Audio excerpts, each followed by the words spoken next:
अस्सलामु अलैकुम दोस्तों, माह राज में आप सबका फिर से इस्तकबाल है।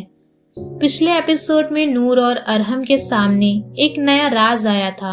आज देखते हैं कि क्या वो सच तक पहुंच पाएंगे या अंधेरा उन्हें अपनी गिरफ्त में ले लेगा। तो शुरू करते हैं चांदनी रात का राज का एपिसोड 8 वापसी। कुछ सच्चाइयाँ इंसान को मजबूत बना देती हैं और कुछ सच्चाइयाँ उसको पूरी दुनिया बदल देती हैं। नूर आज एक ऐसे राज के सामने खड़ी थी जिसने उसके बचपन, उसके खानदान और उसकी किस्मत को एक धागे में बांध दिया था। हवेली की तमाम रोशनियां बुझ चुकी थी। हॉल में सिर्फ चांदनी की मध्यम रोशनी फैल रही थी। नूर ने कांपते हाथों से अपनी माँ की तस्वीर उठाई। अगर अम्मी जिंदा है तो फिर वो कहाँ है? दादी अम्मा ने गहरा सांस लिया। हमने तुमसे झूठ नहीं बोला, सिर्फ सच छिपा लिया था। रेहान खामोशी से खड़ा सब कुछ सुन रहा था। उसकी नजरें बार बार ऊपर वाली मंजिल की तरफ जा रही थी, जहां से कुछ लम्हे पहले एक औरत की हंसी की आवाज सुनाई दी थी। अचानक हवेली की पुरानी घड़ी ने 12 बजाए। Ton ton ton. हर आवाज के साथ दीवार पर लगी एक पुरानी तस्वीर हिलने लगी।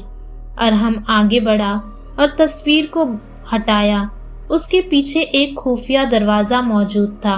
दरवाजा खुलते ही ठंडी हवा का झोंका पूरे हॉल में फैल गया। चारों लोग आहिस्ता आहिस्ता अंदर दाखिल हुए। ये एक छोटा सा कमरा था जिसमें सफेद पर्दे, पुरानी किताबें और एक लकड़ी के कुर्सी रखी थी। कुर्सी आहिस्ता आहिस्ता खुद हिल रही थी। नूर की नजरें मेज पर रखी एक डायरी पर पड़ी। उसने पहला सफ़ा खोला। ऊपर खूबसूरत लिखाई में लिखा था, मैं तुम्हारी माँ हूँ मेरी प्यारी नूर। अगर तुम ये पढ़ रही हो तो उसका मतलब ये है कि तुमने खौफ पर जीत हासिल कर ली है। नूर की आंखों से आंसू बहने लगे। ये उसकी माँ की लिखाई थी। डायरी में लिखा था, मैंने अपनी मर्जी से ये हवेली नहीं छोड़ी। मुझे इस राज की हिफाजत के लिए जाना पड़ा। अगर किताबें चांद गलत हाथों में चली गई तो कई खानदान तबाह हो जाएंगे। नूर, तुम्हें एक ऐसे शख्स से होशियार रहना होगा जो दोस्त बनकर तुम्हारे करीब आएगा। ये जुमला पढ़ते ही सबकी नजरें अरहम की तरफ उठ गई। कमरे में खामोशी छा गई। अरहम ने हैरान होकर कहा, तुम लोग मुझ पर शक कर रहे हो? नूर ने फौरन सर हिलाया, नहीं, मेरा दिल कहता है तुम ऐसे नहीं हो। उसी लम्हे बूढ़ी खातून ने कहा, डायरी अभी खत्म नहीं हुई। नूर ने अगला सफ़ा पलटा।